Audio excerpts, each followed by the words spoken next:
देश न्यूज में आपका स्वागत है। मैं हूं आपके साथ धर्मिष्ठा और आप देख रहे हैं हमारा खास कार्यक्रम चक्कर राजनीति का।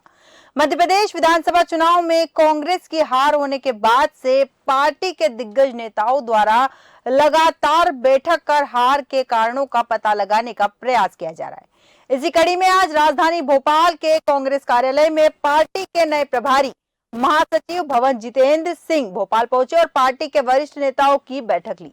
इस दौरान जिला अध्यक्ष और जिला प्रभारी का हार को लेकर गुस्सा फूट पड़ा और कहा कि हम भाजपा से नहीं कांग्रेस के कारण चुनाव हारे। बैठक में शामिल पदाधिकारियों ने कहा कि लोकसभा चुनाव के टिकट जल्दी घोषित करें और बड़े नेताओं को चुनाव लड़वाया जाए। कई जिलों में कुछ लोगों ने तानाशाही रवैया अपना रखा है। कुछ लोगों को लगता है कि पार्टी उनके हिसाब से चलती है, सबकी बात को तवज्जो दी जानी चाहिए। संगठन में नियुक्तियां हो जाती है और प्रभारी को पता ही नहीं होता। बैठक में यह भी बात उठी कि राजस्थान में बीजेपी में पहली बार के विधायक को सीएम बना दिया। इस विषय पर विस्तृत चर्चा के लिए हमारे साथ मेहमान जुड़ चुके हैं। भाजपा से हमारे साथ डॉक्टर प्रेमव्रत जी जुड़ चुके हैं, कांग्रेस से हमारे साथ केदार सिरोही जी जुड़ चुके हैं और राजनीतिक विश्लेषक के तौर पर हमारे साथ आर.के. शुक्ला जी। आप तीनों मेहमानों का देश न्यूज में बहुत बहुत स्वागत है। सबसे पहले केदार जी आपके पास आऊंगी। जिस तरह से हार पर मंथन चल रहा है, हार की समीक्षा की जा रही है, कई आपके नेताओं का खुद का कहना है, जो जिला अध्यक्ष है उनका कहना है कि पार्टी को किसी और ने नहीं हराया, कांग्रेस के ही कुछ लोगों ने पूरी ताकत लगा दी है कांग्रेस को हराने में। देखिए, इसमें एक बात स्पष्ट है कि ये समीक्षा बैठक होती है। समीक्षा बैठक में आपके जो सकारात्मक और नकारात्मक दोनों जो पॉइंट होते हैं उन पे चर्चा होती है। जी, तो सकारात्मक भी चर्चा नहीं हुई। आ रही है इनकी जी मैं बोलती हूँ हमारे साथ आप तक आवाज क्यों नहीं पहुंच पा रही है? जी, मेरी आवाज आ रही है आपको? जी जी केदार जी, मेरा ये कहना है कि जब जब समीक्षा बैठक होती है तो समीक्षा बैठक में दोनों तरफ के प्रश्न होते हैं, जो सकारात्मक है जो नकारात्मक है, उन दोनों पर चर्चा होती है। जिस हिसाब से मध्य प्रदेश में हम लोगों की जो लहर थी, कांग्रेस पार्टी की जनता जिस हिसाब से मन बना के बैठी थी, उसके बाद में इस तरह के जो आंकड़े आए हैं उसके ऊपर सब इस तरह से चर्चा हो रही है। टेक्निकल इश्यूज पर हम लोग चर्चा कर रहे हैं, सोशल इश्यूज पर चर्चा कर रहे हैं, ऑर्गेनाइजेशनल इश्यूज पे हम लोग चर्चा कर रहे हैं, एडमिनिस्ट्रेटिव बॉडी पर हम लोग चर्चा कर रहे हैं। हर एक स्तर पर हम उसकी बातचीत कर रहे हैं और जो फाइंडिंग्स है वो निकालने की कोशिश कर रहे हैं। तो स्वाभाविक है कि कहीं जिन लोगों ने काम नहीं किया है तो उसके वजह में जो बातचीतें हैं वो भी सामने रखाई गई है। समीक्षा का मतलब ये होता है खुलकर बात करो, अच्छे से अपनी बात रखो। जी जो गलतियां इस बार हुई वो गलतियां आगे ना हो, वो यही तो पार्टी और संगठन का काम है। जब बड़े लीडर बैठते हैं तो जमीनी, भाई हम लोग तो कोई कारपोरेट तो है नहीं, हम तो एक मास बेस पार्टी है, ऑर्गेनाइजेशन है।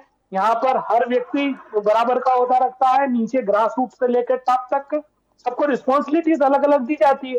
जिसको जो रिस्पॉन्सिबिलिटी दी गई है वो रिस्पॉन्सिबिलिटी अपने पद के हिसाब से उसको डिलीवर करे, बस इतना सा बात है। तो मुझे नहीं लगता कि इस पे बहुत बड़ा कोई विवाद या कोई बहुत बड़ी बातें हैं।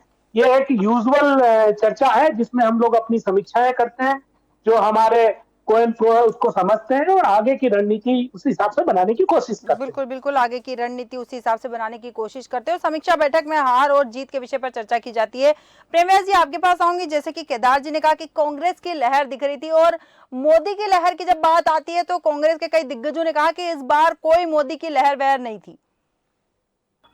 देखिए, लहर दिख रही थी ना, कांग्रेस को अपने मध्य में लहर दिख रही थी। जब कमलनाथ जी और दिग्विजय सिंह वो कपड़ा फाड़ो राजनीति कर रहे थे तो निश्चित रूप से लहर थी।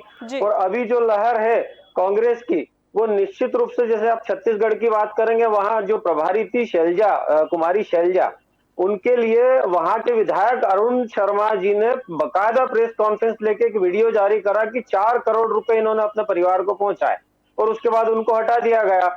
उसके बाद में राजस्थान में जो रगड़ा वाले नेता थे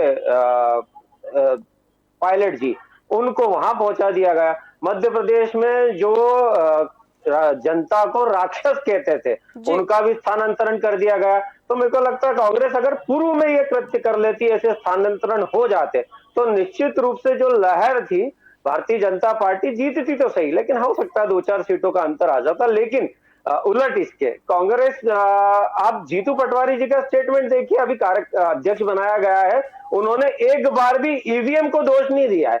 चूंकि 10 साल के विधायक कार्यकाल में उन्होंने क्या कृत्य करे थे और क्या नहीं करे थे वे समझते थे, तो उन्होंने ईवीएम को दोष नहीं दिया। लेकिन अभी वे खुलकर हर मंच से एक बात को प्रेषित कर रहे हैं जो ध्यान में लाने योग्य है कि अब कांग्रेस में गुटबाजी नहीं चलेगी, अब कांग्रेस में गुटबाजी का अंत हो गया है। इसका मतलब आज भी वे बड़े नेताओं को कटघरे में पुनः खड़ा करने का प्रयास कर रहे हैं। वहीं भारतीय जनता पार्टी सशक्तता के साथ में चुनाव में भारतीय जनता पार्टी का हर कार्यकर्ता, हर नेता, बूथ स्तर का कार्यकर्ता, उन्होंने अपना कार्य कराया और उसी का परिणाम है। तो मुझे लगता है कांग्रेस को अमर्यादित बयान और जो जनता को राक्षस कहा था और जो इनके आपसी जो फूट थी उसको निश्चित रूप से बंद कर देना चाहिए। अब बिल्कुल आपसी फूट को बंद कर देना चाहिए। आरके शुक्ला जी, आपके पास आऊंगी। बैठक के अंदर यह भी बात निकली थी कि राजस्थान में बीजेपी ने पहली बार के विधायक को सीएम बना दिया और हम भाजपा से नहीं कांग्रेस के कारण चुनाव हारे। जिनको टिकट नहीं मिला था उन्होंने डबल ताकत लगा दी प्रत्याशी को चुनाव हराने में। मतलब अगर टिकट नहीं दिया गया तो उन्होंने पूरा प्रयास किया कि किस तरह से उस प्रत्याशी को, जिसकी कांग्रेस ने जिसे टिकट दिया था उनका टिकट काटने का, तो पूरा प्रयास किया उस प्रत्याशी ने कि जिसे टिकट मिला है उसको हराने की पूरी कोशिश की गई यहाँ पे। तो आपसी फूट तो नजर आई है यहाँ पर। देखिए, कांग्रेस पार्टी की हार का जो हार के लिए जो है ना 2-4 कारणों में से एक जो मुख्य कारण है वो है टिकट वितरण।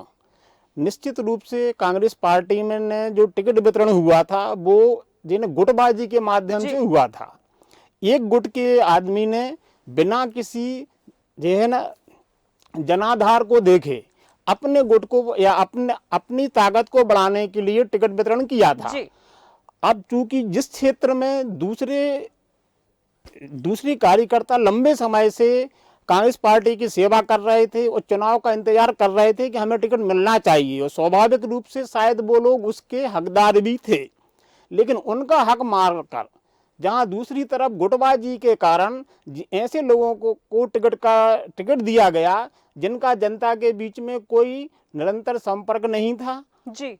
इसी कारण से कांग्रेस पार्टी के जो एक कार्यकर्ता थे या जनाधार वाले नेता थे वो या तो चुपचाप बैठ गए, उन्होंने प्रत्याशी का पूरी तरीके से साथ नहीं दिया। बिल्कुल। और मेरा मानना है कांग्रेस पार्टी को चूंकि मंथन हो रहा है, निश्चित रूप से मंथन होना भी चाहिए। प्रदेश की जनता आज भी कांग्रेस पार्टी के साथ है, लेकिन टिकट वितरण इस प्रकार से किया जाता है कांग्रेस में कि जीती हुई बाजी कांग्रेस हार जाती है। अभी भी कुछ नहीं बिगड़ा है। जिन लोगों ने विधानसभा में अपने अपने गुट के नेताओं को टिकट दिलवाया था उनके लिए जवाबदेही फिक्स होने चाहिए और केंद्रीय नेतृत्व को उनके प्रति कठोरात्मक कार्रवाई भी करना चाहिए, ताकि ग्रास रूट के कार्यकर्ताओं को पता चले कि हमारी पार्टी में भी एक छोटे से कार्यकर्ता या आम कार्यकर्ताओं को की बात सुनी जाती है या उसको भविष्य में मौके मिल सकते हैं। बिल्कुल सही कहा कि छोटे से छोटे कार्यकर्ता की बात सुनी जाती है और उसे भी भविष्य में मौके मिलते हैं। ये बात कांग्रेस को सेट करनी चाहिए। यहाँ पर केदार सिरोही जी, जैसे कि आरके शुक्ला जी ने कहा है कि कांग्रेस को भी ये बात फिक्स करनी चाहिए अपनी इसमें पॉलिटिक्स के अंदर कि छोटे से छोटे कार्यकर्ताओं को नेता होना चाहिए या फिर उन्हें जिम्मेदारी मिलनी चाहिए, क्योंकि कई जिलों के कुछ लोगों ने ये इल्जाम भी लगाया है कि तानाशाही रवैया है कुछ नेताओं को और उन्हें लगता है कि पार्टी उनके हिसाब से चलती है, वो पार्टी के लिए कुछ काम नहीं करते हैं, उन्हें तवज्जो अगर नहीं दी जाती है तो वो लगातार पार्टी के विरोध में काम करते हैं। देखिए, ये एक दल में नहीं, इस तरह की समस्या सभी दल में जी। भाजपा में क्या तकलीफें नहीं थी, इनके इतने लोग आए, नाराज महाराज शिवराज सबको बुला के बैठा के चर्चाएं की। जब आपका परिवार, आपका संगठन बहुत बड़ा हो जाता है तो इस तरह की तकलीफें आती है। भाई ऐसा नहीं है कि कांग्रेस को राजनीति का कोई नॉलेज नहीं है या कांग्रेस कभी सत्ता में नहीं, बहुत देश की आजादी की लड़ाई में भी संगठनात्मक रूप से लड़े हैं। देश को एक विपरीत स्थितियों में जी, जब हमारे पास एक खाने के दाने का लाला पड़ रहा था, उस स्थिति में देश को आज इस लेवल पर लाकर खड़ा किया। कई बार सत्ता में आए, केंद्र में हम लंबे समय तक सरकार में रहे जी, अच्छे कई लोगों को हमने उनकी योग्यता के अनुसार हमने उनको रिस्पॉन्सिबिलिटी डिलीवर की है। ये कोई बड़ी बात नहीं। एक ये दौर है अभी इसमें अभी कांग्रेस का, देखिए कांग्रेस एक मास बेस्ड पार्टी रही है, ये सब लोग जानते हैं, मतलब कैडर बेस्ड पार्टी नहीं है जी। ये बहुत, तो मास बेस्ड पार्टी में कैडर बेस्ड पार्टी में कुछ चीजों में फर्क आता है। मास बेस्ड पार्टी में ये हमारे पास लीडरशिप होती है, भाजपा के पास कोई लीडरशिप नहीं होती है। यहाँ तो इधर से उठा के उधर बैठा दो, उधर से उठा के उधर बैठा दो, क्यों नहीं कर पाएगा आदमी? शिवराज जी जैसे ने चुनाव लड़ा, पूरा मध्य प्रदेश का चुनाव जीता है, क्या क्या स्थिति है? पोस्टर होर्डिंग में से नाम गायब हो गए, फोटो गायब हो गई है, कोई मिलने वाला नहीं है आज की तारीख में, सीधा कनेक्शन काटने का सिस्टम होता है। ठीक है केजरीवाल जी, पर शिवराज जी को तो इस बात का अफसोस नहीं है ना। जी शुक्ला जी आऊंगी आपके पास। अब वो आपको बताएंगे क्या कि उनको अफसोस नहीं है? पर वो जिम्मेदारी तो उठा रहे हैं ना, अभी भी पार्टी ने उन्हें दक्षिण भारत की जिम्मेदारी दी है, वो उठा रहे हैं। जिम्मेदारी तो उठाना उस पार्टी में मजबूरी है, ये केडर बेस्ड पार्टियों में सबको मालूम है कि उनके पास कुछ भी आधार नहीं है। ये मास लीडरशिप जो उन्हें बनाई थी उस पर भी कनेक्शन कट गया, उनके मंत्री तक नहीं बनाए गए। आप सोच लीजिए, उनका धुर बुरे भी जो उनकी समाज के व्यक्ति हैं, शिवाजी नरेंद्र शिवाजी पटेल, उनको मंत्री बना दिया गया, उनके जितने साथी हैं उनको सबको दरकिनार कर दिया गया, उनसे कोई चीज राय पूछ परख हो नहीं रही है उनका। यहाँ तक कि मुझे जो खबर लगी है, उनके तो पेपर में नाम आने तक पर रोक लगवा दी गई है स्टेट से। तो देखिए, ये सब चीजें सब जगह अपनी अपनी होती है।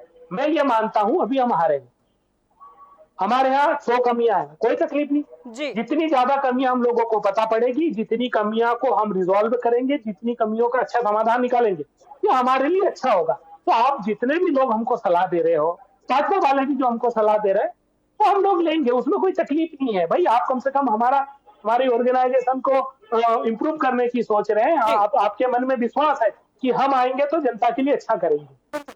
तो प्रेम व्यास जी, इन सवालों के जवाब आप देना चाहेंगे? देखिए, अच्छी बात है सिरोही जी ने खुलकर स्वीकार करा, और ऐसे प्रवक्ताओं का मैं सम्मान करता हूं निश्चित रूप से, क्योंकि इसके पूर्व में तो जितने प्रवक्ता आए थे कांग्रेस से, कोई ईवीएम पे ढोल बजा रहा था, कोई नाराज महाराज पे ढोल बजा रहा था। भैया, नाराज महाराज होते तो इतनी सीटें नहीं आती, जनता का इतना प्रेम नहीं मिलता। सब एकजुट होकर भारतीय जनता पार्टी में निष्ठा के साथ में कार्य करते हैं। दूसरी चीज है, इन्होंने जो कहा कि हमारी सरकार भी आई थी, निश्चित रूप से आई थी। अब आपकी सरकार और हमारी सरकार में तुलनात्मक जो अंतर करा था जनता ने, निश्चित रूप से भारतीय जनता पार्टी उस तुलनात्मक रूप से कहीं ऊपर उठकर बात कर रही है। चाहे वो गरीब शोषित वंचित वर्ग के विकास के लिए हो, चाहे युवाओं के लिए हो, किसानों के लिए हो, महिलाओं के लिए हो, सभी का साथ, सभी का विकास, सभी का विश्वास। ये एक कमी थी कांग्रेस में, जिसको भारतीय जनता पार्टी ने जनता के मध्य में जिसकी भरपाई करी है, और जनता इसलिए पूर्ण रूप से भारतीय जनता पार्टी के पक्ष में है। दूसरा, जो शिवराज जी को लेकर बात करी थी, शिवराज जी सतत केंद्रीय नेतृत्व के साथ में बैठकों का दौर जारी है। नड्डा जी के साथ उनकी बैठकें हुई, अमित शाह जी के साथ बैठकें हुई, और आगे आने वाले चुनाव में उनकी जरूरत कहाँ है भारतीय जनता पार्टी को? इस तरह के निष्ठावान कार्यकर्ता ही अपनी निष्ठा के साथ में कार्य कर पाते हैं। दूसरी तरफ कांग्रेस में निष्ठावान कार्यकर्ताओं की कमी है। यहाँ जब मलाई दी जाती है, तब कांग्रेस के कार्यकर्ता धरातल पर आकर कार्य करते हैं और अपने संगठन के खिलाफ खड़े भी हो जाते हैं। आप देखिए, जब अभी जब अध्यक्ष जी पहुंचे थे, तो गबेले जी जो पूरे चुनाव में जिन्होंने सभी तरह से कांग्रेस का साथ दिया, उनके पद स्थापना के पहले ही, उनके पद हटाने के पहले ही उनकी पेम्पलेट तक फाड़ दी गई। चुनाव में अपन देख चुके हैं कि दिग्विजय सिंह साहब और कमलनाथ जी के चेहरे पे कालिक तक पहुंच दी गई।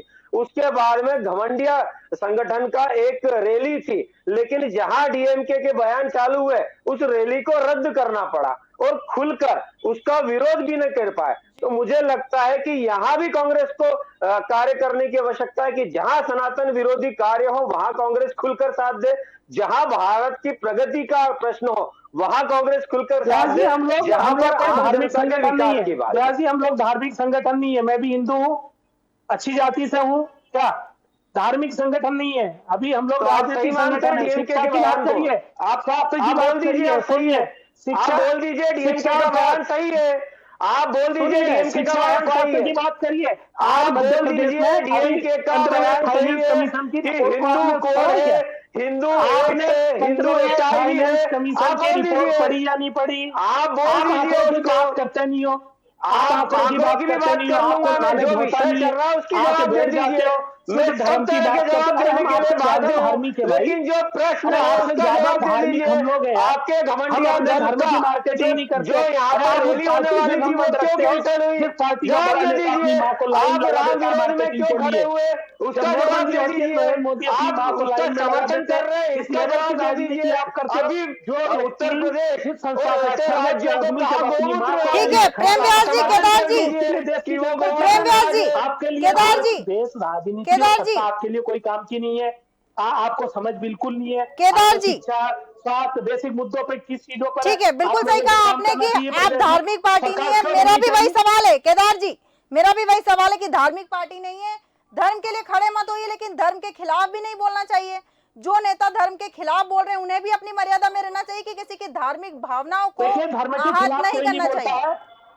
देखिए धर्म के खिलाफ कोई नहीं बोलता है। ये पूरे वीडियो बहुत से ज्यादा आपके एडिटेड होते हैं। अब वो आलू से सोना बनाने वाला वीडियो दिखाइए आप गूगल पे देखिए केदार किसने जी, बोला था। ये जो नरेंद्र मोदी जी ने डीएमके की बोला यहाँ था ना। बात हो रही है आप ना, सब जो लोगों ने बयान किस चीज उन्होंने को दिए चढ़ाया? हैं उसके कोई वीडियो फर्जी नहीं है। देखिए हर बयान का अपना एक संदर्भ होता है, हर बयान की एक अपनी स्थिति होती है, हर बयान का अपना एक टेक्निकल पहलू होता है। कोई भी उसके बयान ये हिसाब से अलग अथॉरिटी अलग नहीं तरीके देता है कि आप से हिंदू दिए धर्म जाते को हैं। कुछ भी कहें, किसी भी धर्म को। मैं तो आपके केवल कैलाश हिंदू धर्म की बात विजयवर्गीय नहीं ने कर रही हूँ, आपके किसी भी धर्म को कुछ कहने की अथॉरिटी नहीं देती, कोई भी स्थिति। क्यों? तो ये जो लोग हैं, ये लोग क्या कर रहे हैं? ये धर्म में ही तो डिवाइड कर रहे हैं।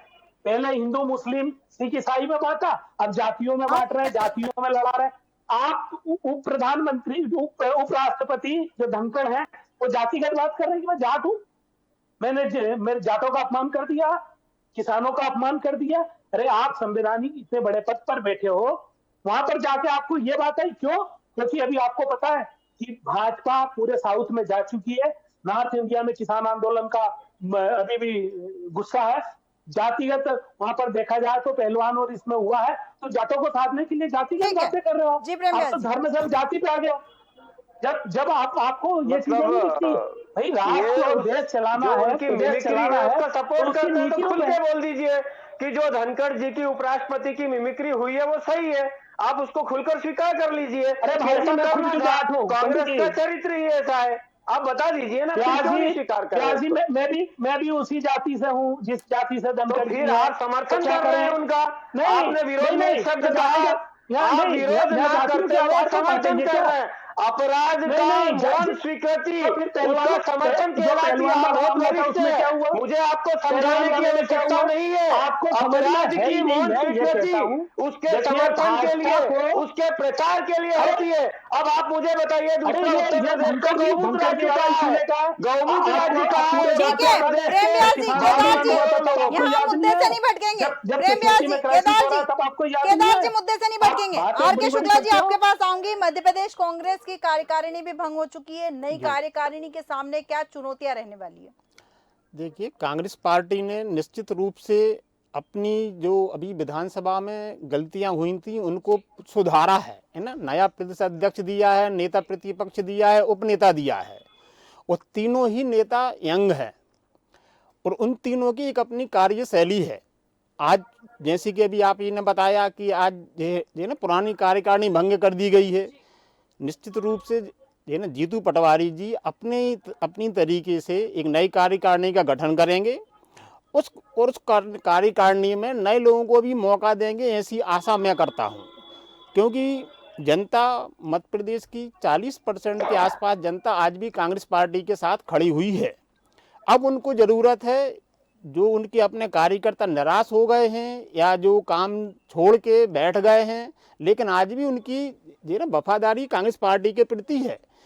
अगर जीतू पटवारी जी 15-20 जनवरी तक अपनी नई कार्यकारिणी का गठन करके और लोकसभा चुनाव की तैयारी में लग जाते हैं और टिकट वितरण उनका अधिकतम 15 फरवरी तक हो जाता है, तो कांग्रेस पार्टी को अभी भी बहुत संभावनाएं दिखाई दे रही हैं लोकसभा चुनाव में। क्योंकि जैसी कि अभी हमारे दोनों वक्ताओं के बीच में बात हो रही थी कि ये जो है ना बीजेपी में आपस में जो है ना जो उठापटक चल रही है, उसका फायदा कांग्रेस को उठाना चाहिए। निश्चित रूप से जो हमारे पूर्व सीएम है शिवराज सिंह चौहान, जैसा मीडिया में चल रहा है, अगर उनके जो इसके पहले के मंत्रिमंडल के साथियों को मौका नहीं मिला है तो कहीं ना कहीं थोड़ा मोड़ा आक्रोश तो होगा, क्योंकि ये एक सामान्य सी बात है। हर आदमी राजनीति में आगे बढ़ने के लिए या मंत्री पद पाने के लिए राजनीति में ही रहता है, तो उसका फायदा कांग्रेस को उठाना चाहिए। लेकिन उसके लिए आवश्यक ये है कि कांग्रेस अपने ग्राट रूस के कार्यकर्ताओं से लेके उच्च स्तर तक एक संगठन को जितने जल्दी से जल्दी बना के तैयार कर सके और टिकट वितरण प्रॉपर तरीके से पूर्व में कर दे, ताकि प्रत्याशियों को मौका मिले। तो कांग्रेस पार्टी की अभी संभावनाएं निश्चित रूप से प्रदेश में बनी हुई हैं। कांग्रेस की संभावनाएं बनी हुई है। अगर कांग्रेस मजबूती के साथ मैदान में उतरती है तो कांग्रेस की लोकसभा चुनाव की तैयारियों को लेकर स्थिति बहुत मजबूत देखने को मिलेगी। केदार सिरोही जी, यहाँ पर अभी तक हार पर मंथन चल रहा है, जबकि भारतीय जनता पार्टी की अगर मैं यहाँ बात करूं तो वो लोकसभा चुनाव की तैयारियों में लग चुकी है। उनके कई मंत्री लगातार रैलियां भी कर रहे हैं। शिवराज सिंह चौहान की अगर बात करें तो वो दक्षिण में जा भी चुके हैं, दक्षिण में रैलियां करने की उनकी तैयारियां चल रही है। क्या लगता है कि कांग्रेस पीछे रह गई? अभी तक केवल हार का कारण ही ढूंढा जा रहा है, जैसे कि कुछ पदाधिकारी कह भी रहे हैं कि अध्यक्ष के ऊपर हार का ठिकरा जो है वो फोड़ना सही नहीं। कई बार ईवीएम के ऊपर दोष मढ़ा जा रहा है, कई बार जिला अध्यक्ष या शहर अध्यक्ष के नाम पर हार का ठिकरा फोड़ा जा रहा है। तो क्या लग रहा है, हार का मंथन कितने समय तक चलेगा? देखिए, जब हार होती है ना तो सारे नेगेटिव पॉइंट आ जाते हैं। अगर हम जीत गए होते ना तो अभी सारी चीज आपके यहाँ मास्टर स्टॉक होती। ये बहुत बड़ी चीजें नहीं है। सवाल ये है कि हमारे पास अब समय कम है और उस समय में कम से कम समय में कितना बेहतर हम प्रबंधन कर लें हमारा।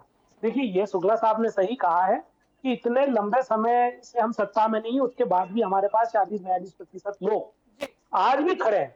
जब हमारे पास पैसा नहीं है, जब हमारे पास बहुत मजबूत संगठन नहीं है, जब हम सत्ता में नहीं है, उसके बाद इसका मतलब यह है कि हमारे साथ आइडियोलॉजिकल लोग बहुत जुड़े हैं। हाँ, थोड़ी सी निराशा हार के बाद आती है, स्वाभाविक है। वो आप हो या मैं हूं कि कोई भी व्यक्ति उसके उसमें आती है, पर हमारे अंदर जीवटता है, हमारे कार्यकर्ताओं में जीवटता है, साहस है और उम्मीद है और आशावादी हम लोग। और हम जल्द ही मतलब अधिकतर लोगों ने अपने अपने स्तर पर काम शुरू कर दिया। देखिए, जो ग्रास रूट पर आदमी है, जो शुक्ला साहब ने बताया, जो गांव में बैठा है, जो बूथ पे बैठा है, उसको बहुत बड़े मैनेजमेंट की जरूरत नहीं है पॉलिटिक्स में। बेसिक चीज बता रहा हूं मैं आज आपको। वो तो डेली अपने गांव में लोगों का काम कर रहा है, वो तो रोज अपने गांव की बस्तियों में जा रहा है, लोगों से मिल रहा है, बातचीत कर रहा है, लोगों से उनका संवाद हो रहा है। तो वहां बहुत बड़ी स्ट्रेटजी और प्लानिंग की जरूरत नहीं है। सभी लोग अपने अपने स्तर पर लगे। इसीलिए आज हम लोग इस स्थिति में है कि 20 साल के बाद भी हम लोग एक टक्कर की जगह में है। हाँ, मैं ये कहता हूं कि ये जो हार हुई है इसको हम नहीं, पहली बात तो हम लोग आरोप लगाते थे कि ईवीएम में प्रॉब्लम है। आप अपना एक कैमरा भेज दीजिए, 100 चाय की दुकानों पर भेज दीजिए, जो रिजल्ट आ जाए उसको आप बता दीजिए, सही है जो है वो बता दीजिए, मान लेंगे। जनता कह रही है इस बार कि हमने वोट तो कांग्रेस को दिया, वोट कमलनाथ जी के विजन को दिया। भाजपा से त्रस्त आ चुके थे, किसान परेशान, नौजवान परेशान, महिला परेशान, कर्मचारी परेशान, कोई वोट करने को तैयार नहीं था। फिर इस स्थिति में जीतना 1-1 लाख, 70,000, 60,000, क्या हम लोग क्या मजाक कर रहे थे क्या चुनाव में?